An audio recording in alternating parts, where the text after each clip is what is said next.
a chance for you to jump in, and I'll start with Rick and then go to Mike and move around the room. Okay?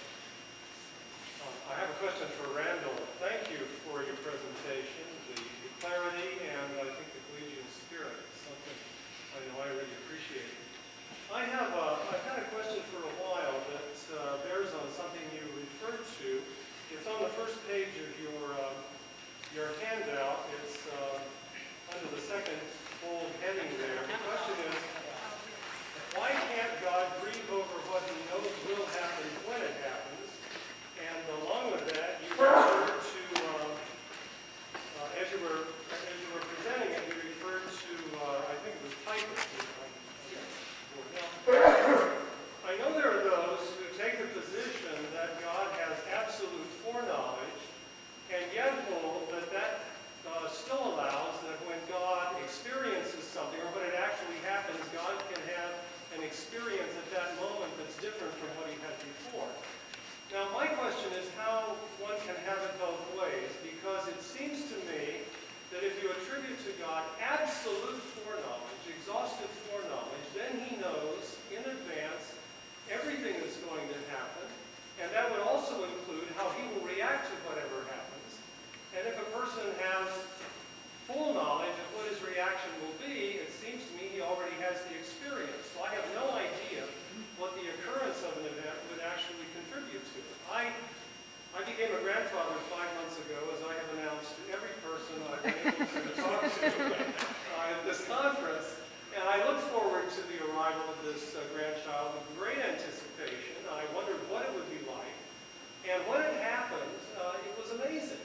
It was lots better than I thought it would be. Now, the only way I can explain a difference that an event actually makes is by distinguishing between anticipation and realization. Now, if you attribute something like that to God, it seems to me you've excluded something from God's knowledge about the future that enters it when it actually occurs. So maybe you can sort that out. Well, I'm actually not sure how to answer that. That's why my explanation is different from Piper's. That is, I gave it as a possibility, but I'm not sure if it can be defended. Well, I don't know how it can even be possible. So yeah, I would say that the experience itself is actually the cause of his knowledge. So the actual historical experience is actually when he knows. The foreknowledge is in some sense a mirror of the actual knowledge, and it's at the point where he actually experienced it in history. That's when he knows. But that's I'm not sure how to really say it differently. Okay. That would be my mind. You should have just told him that that he's not God and let it go at that. But thank you as well. My question, I'd like to hear you both address it. It's a biblical question. I think it probably has more teeth for Randall.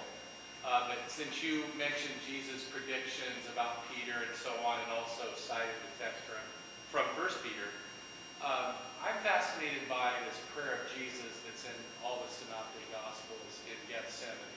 And maybe you've thought about that. I'd love to hear you kind of talk about, Father, if it is possible, let this cup pass from me.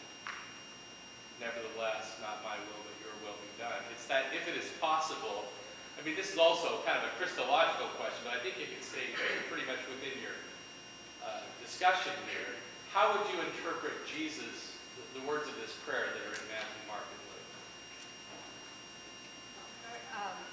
I think, of course, that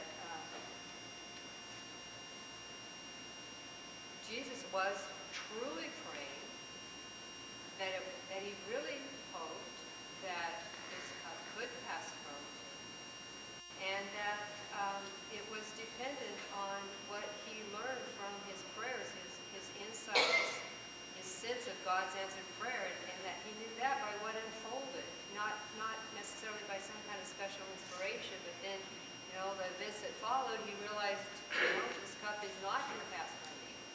So it wasn't an open, leading prayer like the kind of prayers that we pray, and he was interceding for himself. Actually, I would pretty much agree with Karen on this. The other thing is, I believe that Jesus in his incarnation did not have full exercise of his attributes as God. So I do not believe that Jesus had omniscience during his incarnation. And so, But you've already talked about him being sure of Peter's betrayal and so on, so it's sort of a selective yes, I think omniscience, or? if we look at the gospel accounts carefully, I think Jesus showed selective supernatural knowledge, which I believe was revealed to him through the Holy Spirit. And so, in some cases where it was within the purpose of God's work for him, the Holy Spirit gave him either supernatural knowledge or supernatural miraculous powers. But Jesus actually did not freely exercise his own powers and did not have omniscience during his earthly life.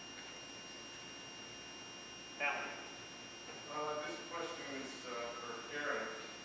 I think that most of the texts dealing with open theism that support it seem to me to be narrative texts from the Hebrew Bible.